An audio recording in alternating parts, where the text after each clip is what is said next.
kung bakit kami nag-mainstream.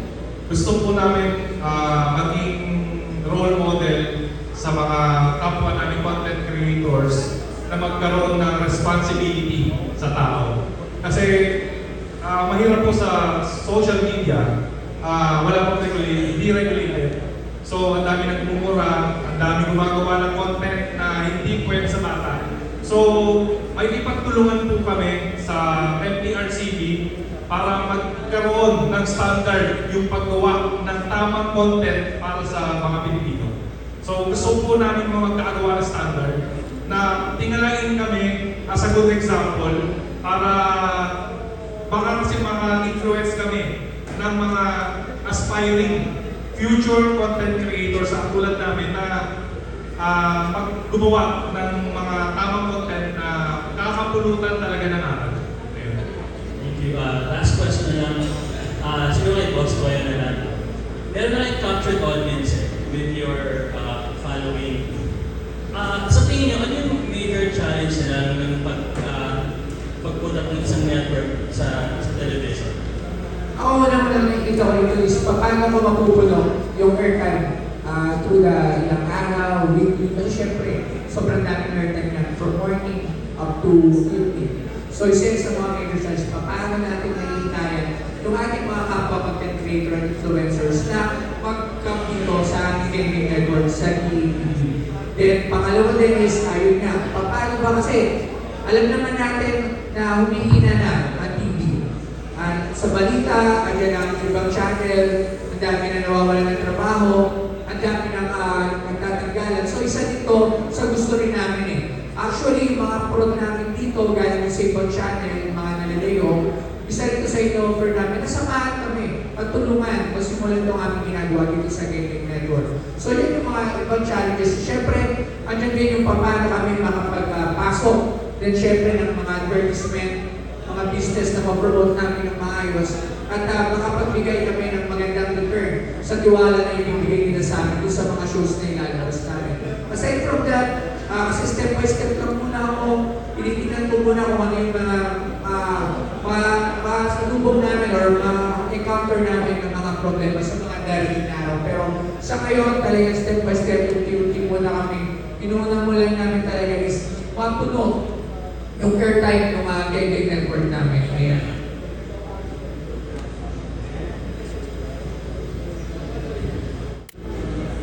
Okay, ito yan. Yung Gang Network, binuo namin to with my fellow content creator. At siguro ako lang nakaisip ng name, pero hindi ko to magagawa without them. So matagal na itong pinaplano last year pa.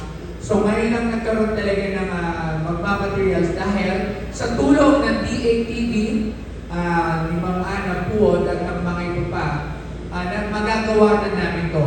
It's a network that full of shows from 6 a.m. hanggang 10 p.m. Iba't ibang shows from content creators at mga influencers na kaibigan at kasama namin. At ito ay welcome sa lahat. Hindi lang yung nakikita nyo rito dahil sobrang daming airtime niyan. So, ang dami pang makate. May weekly show, may daily show. So, every open to sa lahat ng mga nanonood na may content creator kayo or influencer sa social media. Maglalabas kami ng kung paano maging parte ng Gaming Network sa DATV. It would be a very different kind of network dahil ang bumubuo nito lahat ay mga social media influencers at content creators na gusto mag-attend ng iba't ibang klase ng palabas at show to entertain, para rin matuto sila. Marami, hindi lang maging puro sa ito. Actually, makapulutan ng aral.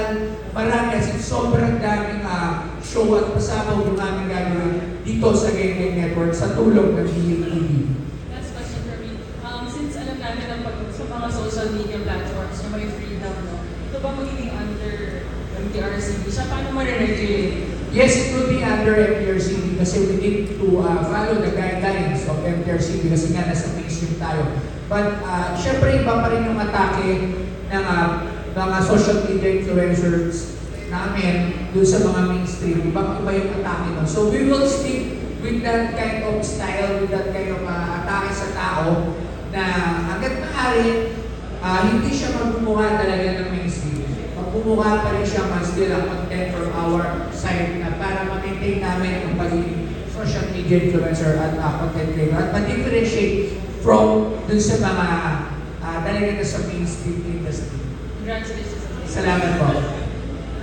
Thank you very much. Okay, next. Hi, good afternoon. Nicky Wang from Manila Standard. First ko yung question, sabi nila ang social media, ang new media ngayon, even yung mainstream media, ay pupunta ng social media to reach more audience.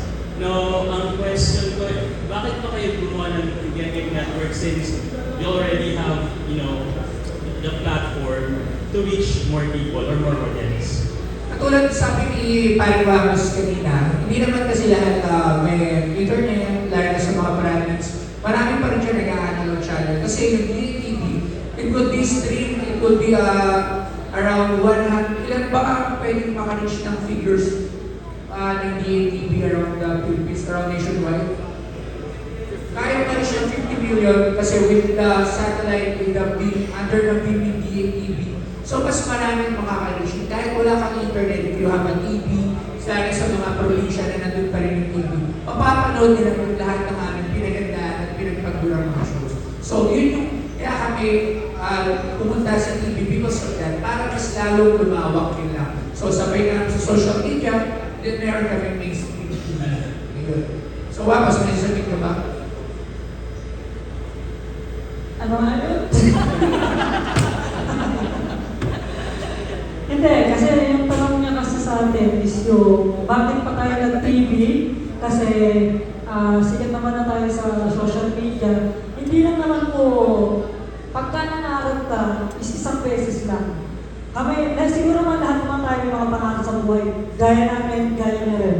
So, kung yung iba, yung mga artista, tumawid na sila sa tumawid na nga sila sa social media. So, sila nag-trending sila from artista to big stream. Naman sila, tumawid naman sila sa pagiging isang vlogger. So, para ang gagawin naman namin, babalitan naman namin sitwasyon, kami naman mga social media influencer, tatawid naman kami sa big stream. So, gusto namin maranasan o maramdaman ano ba yung magiging successful lalo kung nasa big screen na kami, ano yung mararamdaman namin, ano yung mapipil namin, at ano yung mapipil ng mga followers at tsaka mga sumusuporta at mga nanonood sa amin. Ano magiging feeling nila na dati pinanonood lang kita sa social media, ngayon pinanonood ko na kayo sa TV. So yun yung isang pinakamagandang successful para sa amin. So hindi ba nga kami lumalabas sa TV ngayon, alam namin sa sarili namin na magiging successful yun at pipilitin namin para lang mapasaya namin yung tao at mas maging ma-enjoy pa yung